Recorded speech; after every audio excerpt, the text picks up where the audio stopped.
it's very unusual to see these two decks sort of get to the top end of the tournaments. Obviously, it's a smaller tournament base, so maybe it one will push through that you don't expect. But Sivir's been doing a little bit better. Yi again isn't too bad. Orange and green are very good colours as well. So it does seem to And be the Yi on the play with the double obelisk playfield. double obelisk. Just Oh, burn this those is the ruins dream. into your soul. I've never been able to pull this off, but there is potential if this Sivir is running the Aurora version for a turn 2 Aurora. This could be the time. I've never seen it happen, but I would absolutely love to. We're seeing a turn 1 Akshan come down. I mean, that's not a bad opening start. Yeah, the double obelisk games can get pretty crazy. Yeah, I don't really want to see Akshan coming down super early, as he's very good when he comes down to grab a piece of equipment. As a rule, though, we don't really see the Sivers using equipment other than just seals, so maybe they just thought it wasn't so good to kind of grab the gears off of them. But this does seem to be the miracle version, which I like to see when it comes to Sivir. So it should be a fairly good sort of quick mid-range from both of these two characters today. So let's just see what we can get out of the Yi, and hopefully that Akshan wasn't the biggest and only player they have. Absolutely, very cool here. The Double treasure trove. Yeah, treasure trove to spam out the gold tokens through the Azir. Sorry, through the Sivir. Legendary as well. So we're actually +1. And we are seeing the Ruin Runner, or the Road Runner as I like to call it, come through. This is a good card. I can see how this would be very, very potent in Yi, because a lot of the times the best way to deal with Yi is out of combat. And then when you've got a card that cannot be dealt with out of combat, that is very difficult to deal with. Don't listen to the chat. Everyone loves the camel. Camel is the best camel. Probably one of my top 5 cards for this set. I think it is either an uncommon or a common, but it's very impactful for a game that basically says spell slinging is the way to go, and he just says no. Absolutely, we are They're getting rid of this second treasure trove though very quickly, just trying to get themselves more gold, more draws, and a Yone. Oh, well, that also helps deal with the back row, unfortunately.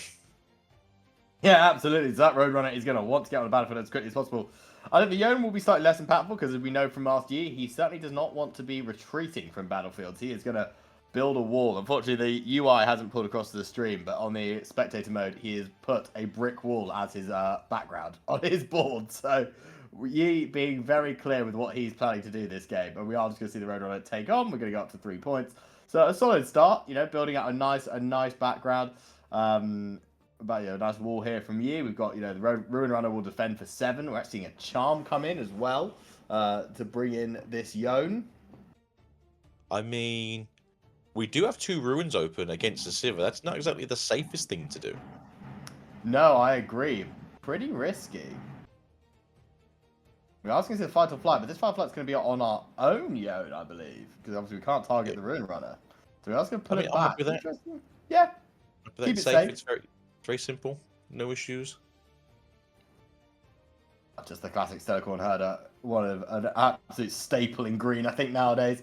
Regardless, obviously, it's very, very potent in this sort of green-purple, like the Yasuo and the Aurelia combos, but still very good. And that is the Dazzling Aurora coming down. Turn 3 with 0 ramp. So, pretty good.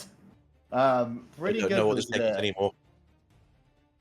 Exactly. We thought the MF version was deadly, but yeah, double obelisk is outrageous to see that in the same combo. But let's see. This is the big first moment. What are we going to pull? Oh my god, it is. It's the Volibear. It's the burr.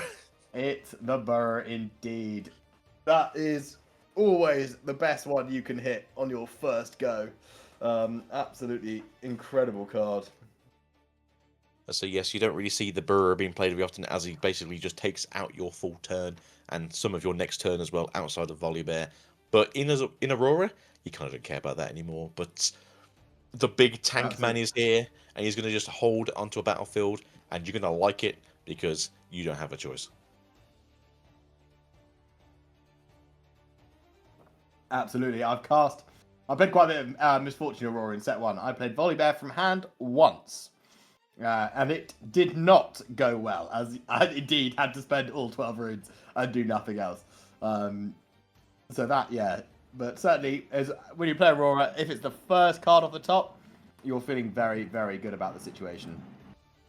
So I'm going to feel bad now if all of a sudden we just see a Dead Plume Predator come out of nowhere and be like, no, we mentioned this card a minute ago and it's here now. Well, that's what I get for saying it would never turn up again. equipping that GA to the Desert Camel of Doom just to give it an extra chance at life is probably not the worst idea here. Although you can trigger I believe, the Zonias first and then keep the GA on the little camel for another turn. Indeed. Now here we see the monster come down. Yeah, it's interesting. We've got Not So Fast, another Rune Runner, and a Twonk. A Thwonk, I think, is pretty good here, as you kind of just want to walk in and start taking things with your big bodies. Roadrunner wouldn't be too bad here, just because it's a good unit to get rid of, but I think it's the stuns. You're going to be the big problem here for the... Exactly. I think when you've got a Volibear on board, you just want to get him on a battlefield. There we go. The Thwonk gets taken straight away. And then we've got the ability, and we've got it here. So now the Volibear, you know you're safe. You can just walk into wherever you'd like, which is always a good feeling. Yeah, so you're in a really good position right now as the... Well, I'm going to phrase that. You have a good position as the Sivir, as long as there's nothing that the Yi draws into to sort of give you a worse time than you already are in. Because once you get these big bodies on the fields, there's nothing really that Yi can do about it. Absolutely, I think very good play there. Get rid of pop the Zonias, and then we can move across, take out... Well, we can't take out the Rune Runner with the Yone, but potentially we may either have a combat trick or we might just be happy with this. It'd be nice to stop Yone getting straight to 6, but that may be slightly difficult to do. So yeah, the Yi's going to get 6, but I mean, you've got to go to 8 points in this game. It's not the worst one to be the Sivir here. Another Mind Splitter just to rip another card from hand. And yeah, well, let's just take something fun, right? I think you take the not so... Oh, interesting. We take another Rune Runner, I guess. Not so fast Rune Runner, both, stop you targeting them with spells, so a pretty good play there as well. But yes, we now have 17 might built up on the other battlefield, so that's going to be particularly difficult to deal with. We are going to move the Stellarcorn Herder around, see if we can draw into something potentially that might help us. But yes, this is already starting to look a little bit dicey if you're the Yi player in this scenario. So next turn you'll be walking roughly 13 might into your opponent there with the Yone and the Mind Splitter, holding down for another turn. So you do have sort of 2 turns to sort of deal with this here. Worst situation for the Master Yi though is after this they do push him with a Predator maybe, and they just take the battlefield, and then that's it. You've now got to try and hold off from these 2 massive units. Putting in the Action and a Kiana will help here, to be fair. Indeed, we're trying to build a fortress here. I think we may have missed a couple draws as the Sivir player there, because every time Kiana, yeah, we're drawing. Never mind, we are drawing. Yeah, because I was saying every time the units move in, we should be drawing a card with the Orange Volibear ability, which is a skill that I have forgotten more than once when playing.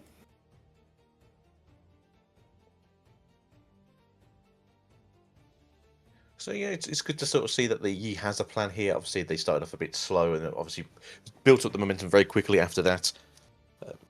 But again, a Fiora. A very scary Fiora if you can get her very equipped up, but currently going to be too powerful on her own, as she has to go into a battlefield that's only her 1v1ing somebody.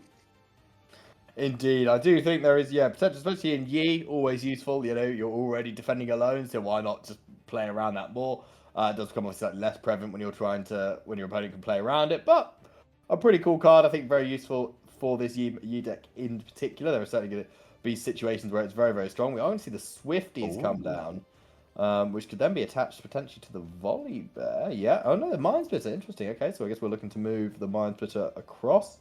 So we're at 4, 8, 11, 17 at the moment on this Obelisk of Power. I'd say you're probably going to walk in there with the 8 right, take out 2 things, probably take out the Kiana and the Akshan, and then maybe walk the other Mind Splitter and the Yone in here just to be a bit more crazy. Obviously, the issue now is you need to be careful of that poor Volibear being on his own. He's only a giant bear, you've got to be careful, he's a scared little guy. Yes, what I like about this is, which is always good, is with the equipment, this sort of cascading attacks is always very cool. You walk with the first one, let it die, you then re-equip, you can then go in with the second one. So it's led to some very cool tech plays, being able to use play around this when just re-equipping and removing things. You see there, we actually are quite happy just to trade in both, but now third time's the charm. We can actually go with the Yone I believe we probably still can't take out the Rune Run, though, can we? Because it can't be targeted by. I would ability, say it's so- probably best to take out the Fiora. She will double her might if you Yeah, don't, so she'll get of bigger course, next yeah, turn. she's swinging So, for. But we she'll do be know the only 1v1. card in hand is a Not So Fast, which we could play to cancel this, because we know from. Yeah, there we go. There's the Not So Fast. So that There we will go. cancel that, so we will stay alive. We now have 0 cards in hand as the Yi, which is not a great feeling. It's got to be said. So if we have some cheap units here, just to put one in one battlefield and then dazzling the other battlefield, maybe. Challenge time, though. Exactly. Yeah, I think that That'll challenge take her will out. be. That will do it. That's gonna be. That will do That it. will indeed do it. Yeah, I think we'll certainly be hunting for some sort of reinforcement for this Yone here. We know, well, Yi has 0 cards in hand, but they do still have access to the Yi chosen champion. I say I So don't there think is the potential small French lady there. was expecting a bear to punch her in the face in the base. To be fair, Yes, that was a bit of a shock. another mind Oh, splitters. Ooh. Probably one of the very rare times that you actually don't want to hit Mind Splitter when your opponent is sat there with 0 cards in hand. Indeed, but having that nice big safety net of 12 in that battlefield probably feels pretty good as well. As there's 12 on both Exactly, battlefields, as yeah, Mr. you Volibear know, is a big shieldy boy. he'd actually defend for 13. He's shield plus 3. So yeah, the Yi comes out, but can't even do anything because you're just going to maximum swing for 11. And there is neither, you can't take either battlefield at this stage. They do have 2 open runes. There could be a punch first somehow as the opening card there. It could be an equipment, maybe a brutalizer, but they are passing back over. Pass, So go up to 5. This is rapidly getting away, I think, from the Master Yi player here. yeah, it does seem to be sort of that situation now where he is back in the hands of Sivir here just to sort of hold this game down.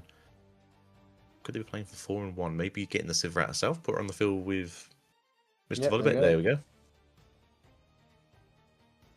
Nice, just yeah, reinforcing. Yeah. Straight into Aurora, yeah, absolutely. Very good. So I don't hate it. You got to do something right now, and this is probably the safest thing. We're going very far into this deck now. Is there any more monsters? We're out of units. We're at 21, 22. Yeah, 22. That's the full deck. We have. Yeah. So well, that does give some hope to Are they Master only Yi, running because you know 7 units? Yeah, I guess so. 3 We've splitters. got the 2 Mind Splitters, Volibear, Yone, and Volibear. And yeah, so currently we've only seen 5 units. 6 units altogether. So well, yeah, maybe there's one in hand then? But yeah, if you're only running 6 units, could well be one in hand. But this is a combo that I have seen played before. A friend of mine played it with Last Rites. So the whole point is you sort of reanimate the 6 units you do have, and you can just keep churning them out. But obviously we haven't seen that yet, so it might not be that version. But yeah, so all we know for sure is that the Aurora is indeed out of units in deck. So hopefully we don't go through the effort of doing that every single turn, because that would get quite irritating. I do hope that the Silver player goes, we don't have one in deck, don't worry guys, we'll just pass over. Yeah, exactly. I remember the first Chinese regional that they did that, where they were being very picky about the rules. The Aurora player was out of cards, yet they still proceeded to make them do the deck every single turn, which got pretty tiring. This is the 4th turn, you know I don't have any more units, stop asking. Exactly. There we are. Gonna go in there. So that is 8. So that's going to take out the Mind Splitter. I mean, they could take the Yone if they want to, but I feel like the Mind Splitter is probably the best one to take. Oh, there goes the Fight or Flight. You can push back. That will be defied. So we know what was in. Do we have a second one? Hand. Oh, we got something. We're recycling 2. Play gold. And play Cold Shot. I always forget Cold Shot's action speed. That's pretty cool. So let's see if we can hunt for something potentially. That's it. What could we dig technically 4 down for? You know, do we have another Fight or Flight? Could we find a Rebuke maybe? We have the runes open for it. Maybe a punch first, maybe. That would certainly swing things. Let's see. Oh, I think we're... Yep, there we go. Challenge coming out. Oof.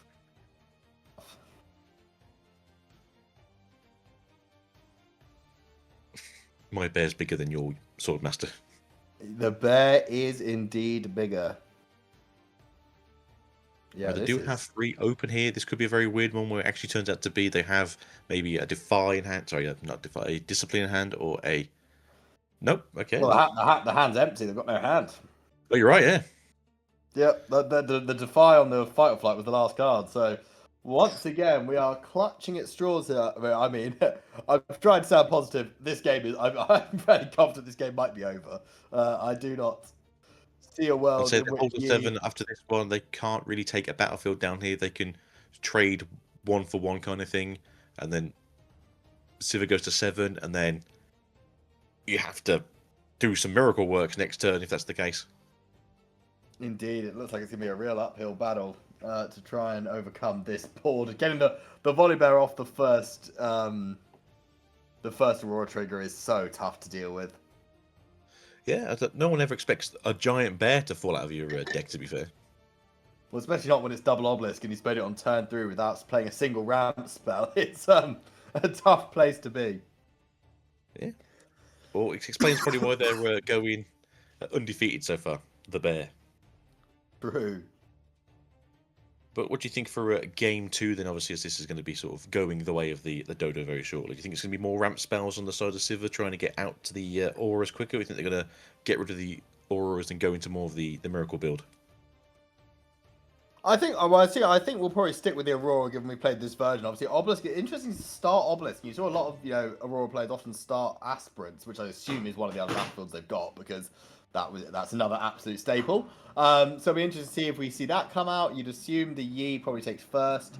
So if it is Aspirants, Sivir has a bit more time to try and get back to the Dazzling Aurora as well. But it'd be interesting to see if Yi has any sort of anti-Aurora tech that could potentially come in handy here. I think the thing we saw from Green decks before was like the automaton. So when I conquer, I can destroy gear. Is that Void Mugs more? Vilemore's Lair, indeed. So trapping units in it, which for Yi is not bad because that's kind of what Yi's quite happy to be trapped on a battlefield. But very cool tech, especially for some other matchups. There's a lot of cards now that want to flash backwards. Draven with things like Fight or Flight, it counteracts. So I think that in this meta, it is a pretty solid option. Given what decks are good, you still got some Annies hanging around, which is very good to deal with. You got some other stuff there as well, which is cool. We're going to see the Treasure Trove come out turn 1 to just start cycling the deck a bit more, and we'll just see a pass after that as well. Yeah, you're going a bit more reserved this time, getting out just the GA into Kiana, which is quite nice to see. Obviously, when she's ready to go, you can get yourself an extra ruin there, or a draw, or a buff. But yeah, back straight over to the Sivir, and we're just seeing the stacked deck, which is, again, very powerful in any purple deck.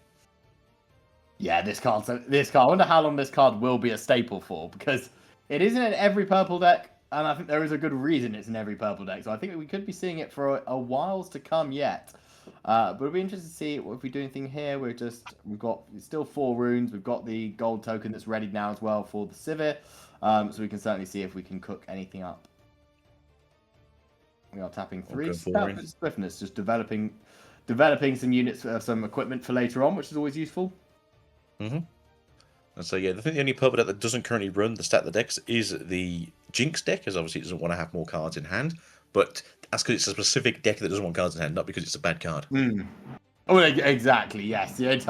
Yes. If your whole game plan is to get down to 1 card less, you don't really want cards that replace themselves, but. No, I do think it's an absolute staple. This I like. We're seeing Kiana into Trinity Force. So this is accelerating the game plan away from the Aurora. The Aurora's only at 7 runes, so it would potentially be 1 more turn if they can't do anything here. We are going to see the Sabo come down, which is always good. We will see there is the Akshan. So now even if you play the Aurora, it will be stolen from you, which is pretty alarming. And then we've got Fiora, and we can only take the Thwonk or the Discipline. I would assume we'll take the Thwonk here. Again, stuns are so problematic when you're playing big bodies like this, because it just negates the whole attack. Whereas I think a Discipline, you can sort of go over a Discipline relatively easily. Yeah, I think that's the game plan here. Take away the Thwonk. Double stunning is just a very negative experience when, as you said, you only got really 6 units to deal with, and you kind of want to keep those 6 units doing things every turn. And as you said, we've seen the Akshan now. I'm going to presume there's probably more than 1 Akshan in this deck, or at least in the side deck. So the Aurora build might not be the best way to go. Maybe we will see them side in some Rastas maybe, because obviously the deck does get a lot of trash going, and just 1 power for a 6-mark unit isn't the worst thing in the world. Absolutely, absolutely, yeah. I like the stretch throw tech actually with Civic, because you get the gold token and you get the rune back. So actually, it works out pretty net neutral, which is always a good situation to be in. We are going to see now 7 runes. We're going to score 2 because of the Trinity Force. I really like the idea of potentially generating out the Yi here as well, just to get onto Valmor's lair. Especially the advantage of this is because it has ganking as well. You feel pretty protected. But we are just going to go with the Fiora instead, a slightly safer play. Can't say I blame him for this play, but I kind of I would have potentially liked to look at the Master Yi and do something with that as well. So it's been a thing in the past where we've seen Master Yi games like in the Chinese regionals, and they are very unwilling to get a Yi out sort of on power curve. I don't know if they just feel like it's a bit too aggressive of a play and they feel like they're losing too much from it, or if it's a card they want to have just for later on, just in case they run out of units. But it does feel like no one really wants to play their Yi sort of on the curve where I feel like they should be. No, absolutely. I mean, I would have tapped them out. Oh, God, where have we gone through? 10, 12, 13 cards? Have we found a unit Do we yet? get the bear? Well, Mind Splitter, to be fair, could take it the action out of hand. There's the Mind Splitter. Mind Splitter it is. Get rid of that action. We're going to see double action. So that's no. Work. Oh, dear. Get rid of one action. That's not going to be what the this Sivir player is going to want to be seeing here. So we're now going to go up to 5 with the Trinity Force. So this Trinity Force is certainly paying dividends for us in this game too. Here is much quicker start, which is great. And then I assume I would be very surprised if we don't see this action hit the board and steal the Aurora. Yeah, just for chat over there, Sivir. So yeah, this action's going to come down, as you said, and just take this Dazzling off the board, because Yi likes to get free units out, right? Exactly, yeah. I mean, we don't necessarily know how tall the Yi deck is, but free units are free units at the end of the day. So I'll take an extra camel or 2 on the field, I gotta complain. Why have we hidden 2 extra runes? When you play me anything? You have to pay 2 bodies to use the effect. Yes, but I thought we've hidden too many runes. We've now flipped another 2. Because he was at 8. Went to... You don't have to pay for it, the Aurora cost, do you? No, I don't think so. Why did we recycle? Oh, Power Nexus. Oh, he's used Power Nexus. God, sorry, I knew I was going to forget about that. Because I just saw him recycle 4 runes. I was like, why have we recycled that many runes? But the answer is Power Nexus. Wow. Yes, we've recycled 6 runes this turn. That makes sense. Even more just to attach the GA now as well. So, God, what interesting. Yeah, here we go. I mean, pressure on. And now we're going to get to do an Aurora check and get a Stenacor Herder for free. So that's not too bad. No, I'm pretty sure this is Yi's game now, as he got 0 points on the side of Sivir, and there's no Aurora to help you bring that game back to life. So, yeah, this is going to be tough to deal with, to say the least. So we're going to tap 1. Okay, so we're going to cold shot to start with, pretty reasonable. We'll repeat it, I assume, as well. To see if we can fish out anything that's slightly more useful. I'm kind of pondering like what your game plan is here. They've got 1 open here. Could this be an Engard maybe, just in case you were trying to sort of fight them back when you probably shouldn't be? Well, yeah, because the Kiana's going to hold for 4, 7. Well, they have to take both, don't they? God. I was trying to think. Sivir can come in readied, so she can come in accelerated. That's true, and she'll have +2, so she'd be a 6, but that's still because the Fiora will defend for a 10. You get the +2, and then you double it, if it's assuming it's a 1-on-1. So then they'll defend for a 10, and then Kiana's going to defend for 9 with the E ability. I can't really see the maths here of how this is going to work, but...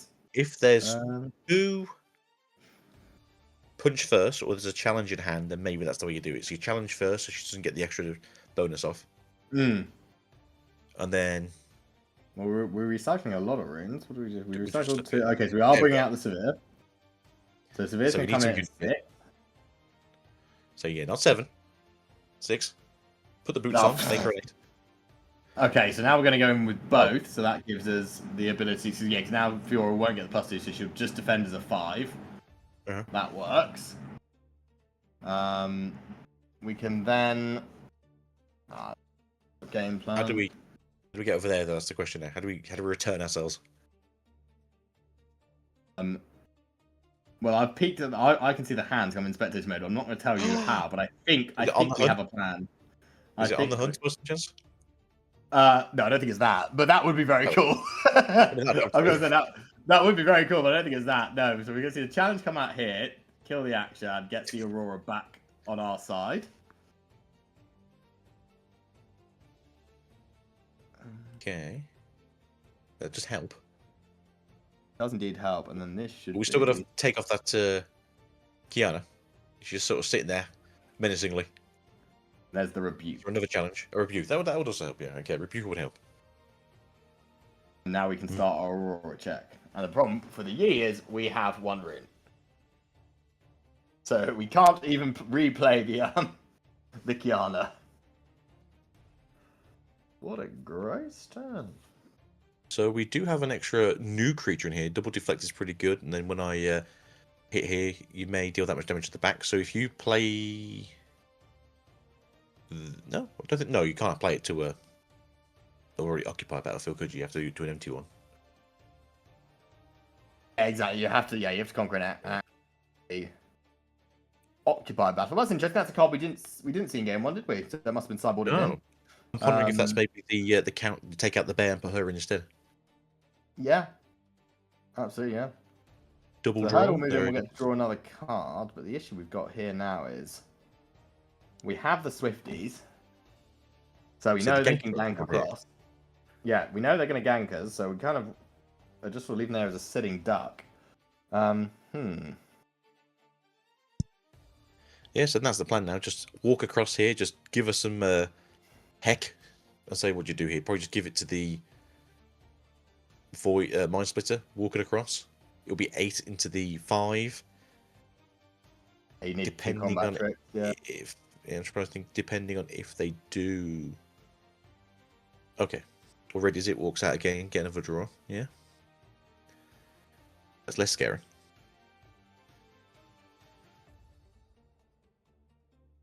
If there's a challenging hand, that would be so bad. To put the first mate there. If I would have just started to build up base a bit more.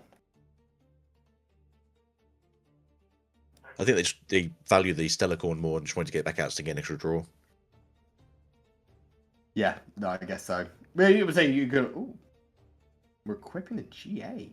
Interesting. Yeah, it is a bit interesting. I suppose it goes to 6 now because it's defending alone. That's true. That's true. So it has to put the Mind Splitter in. There's no runes open, so it can't be disciplined or guarded or punch first. So yeah, walk across. This will only come in for 9 now, which is it does make a difference. Because obviously, if it went in, yeah, that's true. Actually, maybe, no, because if you have 5 or more excess damage, can do a lot of that. You could also walk in and punch first it, and then just take the thing out the back as well. Doing something. We have both cool gold tokens. So, yeah, double cooled shot. Another, I think, could potentially be a staple, especially the decks that have easy access to gold token generation, like Sivir does. Mm-hmm. So what are we going to get? And is it something I suggested? Or is it maybe a challenge? Dana would go crazy here. I would agree with that. That certainly would help. Paying double, so yeah, you got the +2 on it now because you've paid the double ruin cost. Okay. Absolutely. Oh. Here, and then all of a sudden, the wheels are coming off a little bit. I thought. Yeah, so I really thought. You trade Sivers, but then you obviously pass over the additional, and you can do 5 in the back, which wouldn't kill both, but you'd kill one. Just going to take out the herder to stop the card draw. Mm-hmm. There you go. Very cool. Do you also have a challenge? Question. Just absolutely not letting the Yi have a moment of peace. No, that's it. You took me to 7-0, and I'm going to take you to 8-7. The problem is, I think that's looking incredibly likely at this stage of the game as well. There is the challenge. Oh my god. You know what you did, boy. Oh, the Yi. I'm not sure. I wasn't fully aware. I think the Power Nexus was probably a mistake because it is. I mean, it was just we basically just all in, and obviously it didn't work. You know, we did need it nearly worked. It nearly worked. The Sivir needed literally challenge rebuke. That exact combo was the only way we really lost the game. But yeah, I don't see any way back here now. We just don't have enough runes, and the Aurora is just going to keep pumping out spells over and over again for us, which is going to really hurt. Sadly enough, we are going to get to take another card out of Yi's hand here with the Mind Splitter. Double Charm? Oh no. No, I don't really know what you want to take here, because they're only going to be able to play. I mean, you don't really care about the runner, because they're never going to be able to play it. Get rid of the not so fast, I think. Just yeah, make it feel worse. True, because the next thing all they can do is either play Hurdle or play Kiana, and that just doesn't help either. This is, yeah, brutal. Really, this is. I really thought Yi had this in the bag. This is unraveled quickly for our poor. Oh no! Get rid of the camel. Okay. No, we are taking the Herder. We've pinked the Herder. That makes sense. I think that seems pretty logical. Just because, yeah, the Herders, they can't even play till next turn, so you're really not as worried about that. Kiana comes in this turn, though. The only thing you can really do now. Yeah, exactly. I think we just see Kiana here, but then it's kind of like, what do you do with that against 7 and 16 might, respectively? That's pretty tough. I mean, you still got 2 turns, really. You're not kind of down out just yet. We got 3 turns, really. You got this turn, next turn, and then the turn after. So have to get the game going. So if you can build up something, maybe look at getting your Yi out on that 3rd turn, walk into somewhere, maybe battle the one of Mind Splitter over there currently. Give yourself the Triforces. Just trying to think, really. You got to try and fight back a little bit, right? Absolutely. Yeah, you've got to try something, but I do think, given we just saw the handful of Mind Splitter, this is an uphill battle, to say the least.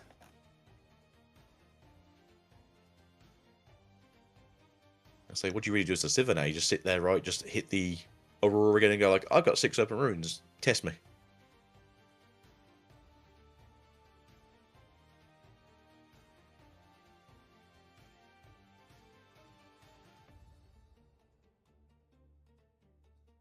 Yeah, there you go. Exactly what you do. Never mind, Splitter is the question. On the whole, that's 17, 18. We out again? Maybe. And we are. So no more even units. less. Well, we have got 7 cards in hand, so it could have man behind the curtain shows the trash police. I'd be very, very surprised if we have taken the bear out the decks. We know there was the bear, we know there's triple Mind Splitter, so I think we can assume those 2 are probably still in the deck. I'd be very surprised if we sideboarded either of those out. So it feels like you take out the bear for this version of Sivir, because in that way it's more of a defensive version rather than the big beastie. All right. We are seeing the Sabo. There's the Volibear, Deadbloom, and Mind Splitter, so I think we know what's not in the deck. That would make the 7 monsters, so yeah. Indeed, we've got the Possession, Ride the Wind, Rebuke. I mean, I guess you take the Rebuke. I mean, they can't Aurora next turn, so that doesn't matter. And then they can't play anything else for me. They can just Minds. Yeah, oh, take the Ride the Wind. Interesting. Okay. I suppose they're thinking just in case you can kill one of their units, you can Ride the Wind over, but yeah, then they just rebuke you instead, so I don't know either. There's sadly nothing we can do here. This is just a matter of time. You just quit both of them, and then you're 8 into 7. But then they're just going to rebuke you. So, what's the plan? This is what I'm thinking. You've now set it up. Yeah, just gets rebuked immediately. But, look, you literally just saw the hand. Get 1 card back. What are we? What? Oh, I think that's just I think they broke the brain of Master Yi. Yeah, like, I think that was just kind of like an acceptance. That's a very, very defeated approach to the situation. Oh, I've just seen your hand. Yeah. Game 2. Very good. Yeah, that's game. All right, quick 2-0. Well, wasn't that quick? I mean, to be fair, Master Yi did go to 7 points when Sivir was still at 0, so it wasn't a no game, but it was definitely a clawback. My pre-riff, that's the first time I've really seen it. Definitely some cool tech. well, it kind of has a similar feel to it as the baited hook Darius from the first set, with utilizing the top of the deck. So Yeah, definitely it's a see very what we've weird got here. deck because originally I was kind of brewing the same version where you want to go baited hook, get a little bit deeper, and then you kind of realize that you don't have a lot of mid-range units. You're very stuck around the 2 to 4, and then it's like 6 to 7. You don't really have a lot of 5s, so the bridging can be quite awkward. So I think a lot of people have just done the newer build, which is everything is a kill spell, and I'm going to play 3 Immortal Phoenixes, and that's my game plan. Which I like it currently I did because see. I did see a tweet today saying the Immortal Phoenixes have skyrocketed in price. So I think we have Rek'Sai to thank for that. yeah, she's literally the only legend that uses it. To be fair, I was picking mine up when they were like £5, £6 each, and then over the course of I think the last 2 sort of championship weeks, we did see the prices basically double because everyone's like, "Hey, Rek'Sai looks cool. She can kill her own units." And then bring her back. Absolutely. I think. Well, I did very well with that. I had a few excess yellow seals from set 1, which I bought one for I think bought for like £5 or £6 pretty much on release because no one apart from Darius was using seals, and then sold them for about £30. Like 2 weeks later, once everyone saw the equipment get revealed, they're like, "Oh my god, this stuff's gonna be really useful." So everyone started immediately panic buying. So I think I came out the better on that trade deal, which was a nice situation to be in. Yeah, I grabbed mine for Darius and was like, "Yeah, these are really cool for Darius," and then realized I was not very good at baited hook Darius. So now it's back to really sad, angry Rek'Sai playing. Nice. I took Darius to 1 Nexus night. I went 3-0, so I've got very fond memories. I didn't proceed to stop playing the deck. I had no idea why. I just saw that was like enough for me. I was like, do you know what? It's been a very successful experience. So yes, maybe we should. Sad I didn't play more of it. I'm intrigued to try out Basic Fiora because we did see that have some success in the Chinese regionals, which is very cool. So I'll be interested to see if that picks up any popularity as well once we see some bigger regional events in the West coming up. We are seeing the Rat Pack come out. This is the classic pit crew, which people have been. We saw a lot. Obviously, you move, you conquer, you spawn a gold token, and then you sort of keep the cycle going over and over again as well. Oh, we got the full combo now. We are ready. Yeah, here we go. We can take the car. We can move into Hall of Legends. We can then circle back. Yeah, this is it. This is the dream. So it all depends on what those that 1 room left open there. What could we use it for? Maybe is it Hex Tech Ray that deals 3 damage so they can trade? Actually, no, they would trade, but it's 4 into 6 with the 3 damage, so it's not too bad, right? Indeed, I don't know how this Rek'Sai's floating a route because you can't float between turns. So we may have had a presuming I'm presuming they used the rune and then didn't discard it. It's just now naked. Yeah, that's one thing. I don't know if we technically have 2 up here or 1 up because the rune. You just say 1 to be fair. I've heard from a wise source that the rune pool indeed empties during the draw step and the end of turn. So any float, you can't basically float between turns is how the principle works. So that's interesting to see how we've ended up in that situation. But the game is very complicated. Not everyone knows all the rules, so these things can happen. Also, for those of you who played Magic back in the day when I was just a whippersnapper, there's no mana burn, so you have to worry about having anything left over and just losing a point. I feel like this game has a lot of correlations to Magic, which I did not play because it was a bit before my time. But yes, I have heard several references to it throughout playing this game. I think that and Flesh and Blood seem to be the 2 where most players have sort of congregated over from. To be very real, a lot of very prevalent Flesh and Blood players do very well, at least in season 1 or set 1, as we'll call it in the West for these tournaments. So a lot of people sort of say it's a mix between sort of MTG and Yu-Gi-Oh, and then they had some kind of angry league baby. Indeed, I know. Yes, Yu-Gi-Oh is a bit beyond me now. I saw some people playing it at my locals. It certainly changed a lot from my day when I was, turn 1 playing Celtic Guardian. That was my sort of Yu-Gi-Oh experience, which is not quite the same as what the game is anymore, sadly. I will T-set pass and hope for the best. Absolutely, yeah. People just seem to be playing out their whole hand, and then somebody scoops at the end of the turn. I was like, I don't really understand what I'm watching here. It doesn't feel like the same game that I used to watch when I was growing up. But yeah, still got very fond memories of it. Yes, it was just back in my day. It was one game was 50 minutes, and you enjoyed it. Not anymore. But I wonder what's going on here. We did just get 2 cards off of that cool shot, which obviously makes sense as that's what you want to do with a cool shot. We are fully equipped and loaded on the side of the pit crew here. You kind of want to walk over there, get your first point, make a gold token, schmooze on over then to the candlelit sigil. Okay, we're going to fight first. We're going to fight first, okay? Start with the candlelit. Okay, interesting way of doing it. We are going to... Yep, okay. We're going to win that one. Rex is going to spawn a gold token, so then we will spawn a gold token. We're ready. We'll then move across. We'll score a second point. We're going to activate candlelit first, which makes sense, and then we're going to move across. It is 7-1, so the Rex side has obviously done a lot of good work early on. Let's see if they have enough just to get this over the line. See, that's why I'm a little bit confused here, because you think you try and go for 2 points, get the first point, you make sure you're safe, and then go across to get your second point, because you're always going to ready yourself when you make a gold. So there's no need not to just like kind of trick your opponent, I suppose. Also, you don't know what's at hand, but it could be something really cool and interesting. I wonder if there's a Mortal Phoenix in the trash here. Maybe play a card in terms of... check for you. There is, unfortunately, not. And we got 7 points without the Phoenixes. Oh my god. Don't tell anyone I play Red. I didn't know this was possible. And then we should take the Hall of Legends here. Obviously, Ezreal's not been... Don't really gain much of the effect there. I can see why... I think that's the Rex. I assumed it was the Rex side playing Hall of Legends, because that makes sense to me. But interesting. Yeah, Rex was kind of more like, how can I kind of mess around on top of my deck more than anything else, because obviously those extra 2, when I conquers, I can play something from the top, does kind of equal out occasionally.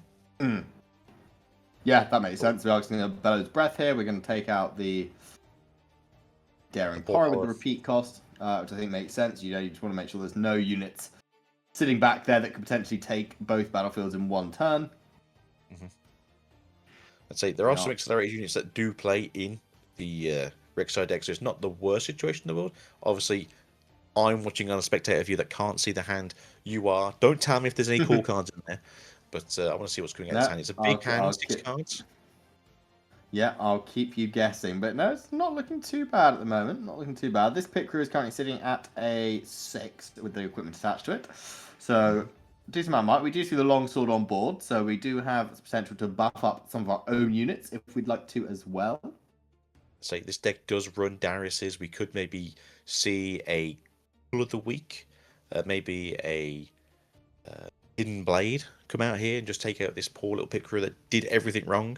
Move out that big 7 might Darius that now has readied itself.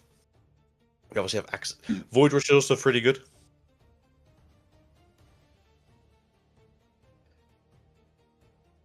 Why did we just take it back?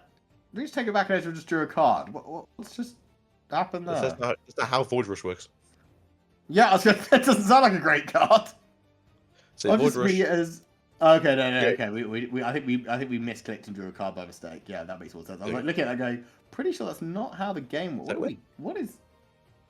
No, see if you misclicks. Reveal the first 2 cards on the deck. Just you right click the deck, you click reveal top to reveal card.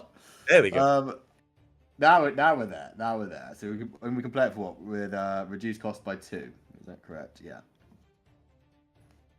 Yeah, unfortunately, you missed the timing on the disc. That does kind of become annoying a little bit, but you can always have 1 card to hand, and then let's say if that's a Noxious Hopeful, maybe that can come in readied with the Sun Disc ability, as long as you tap it first. That's true. Yes. You can't do Sun Disc on this, can you? So yeah, that's the annoyingest thing about unfortunately Void Rush. So if you do have a kill spell first, use the kill spell, then use the Void Rush, and then because it's already activated, that next time you play a unit it can ready itself. You can do it that way, I believe. Nice, yeah. That makes all sense. Just adding 2 cards to hand, okay, so you didn't like either of those, okay. But it makes sense if this is the reason why, because you want a ready one. Yeah, I imagine we'll be, we can see we've activated the Sun Disc here. Double Sun Disc is actually very good at it, because we can ready everything, can't we? I think. So depending on what's in hand here, I'm presuming one of these is a Hopeful. You've tapped 2. Makes me feel like it's a Hopeful.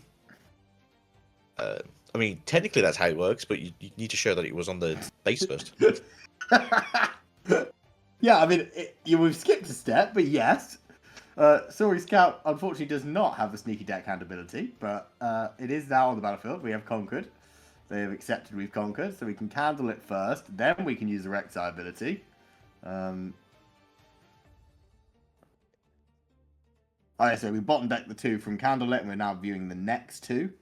So we could potentially play one of these with the Rek'Sai ability. We currently have 4 open rune, well 5 with this face down. I don't quite know why both players have a face down rune, but there's obviously been some confusion. Yeah.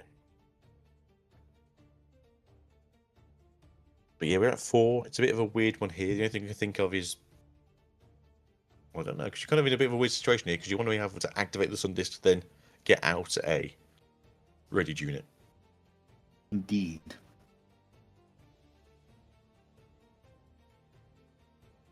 Play out another Seals. I mean, that's fine. And then you activate this here to play out something for a cost of 4. A Draven. Okay, I'm down for a Draven. And then you activate the effect right to give it 8 might. Yep, so we're now swinging in 8 against 5. This would be... This would be games that have a Rebuke or a Fight or Flight in the hand. Yep, 8 against 6. That or should be... 2 Stupefies. God, that'd be something. Yeah, that should be all they wrote, I think. That's it. We need to see your counter spell here. You got a Fight or Flight. You got a Rebuke. Got a Frigid Touch. Got a Wages of Pain, which I think is an action.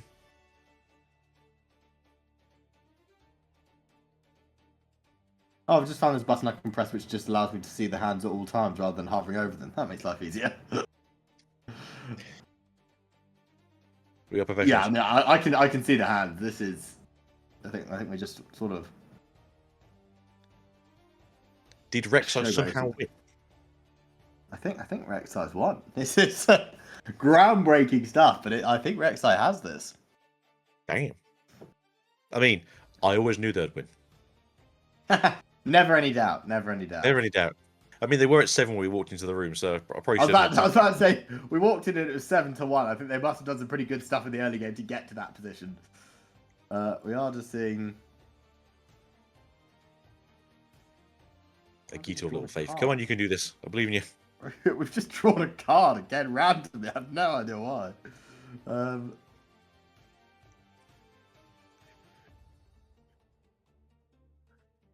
Yeah, we're just waiting to see what's happening here because the game should be over unless we're.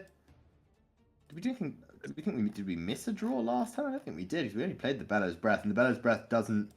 The repeat cost won't. Draws. Draw one only if you've chosen. No. I don't know if repeating the Bellows Breath triggers Ezreal's Legend. I don't think it does. I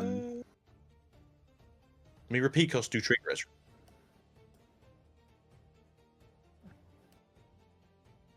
So was that a 2-0 to Rek'Sai then?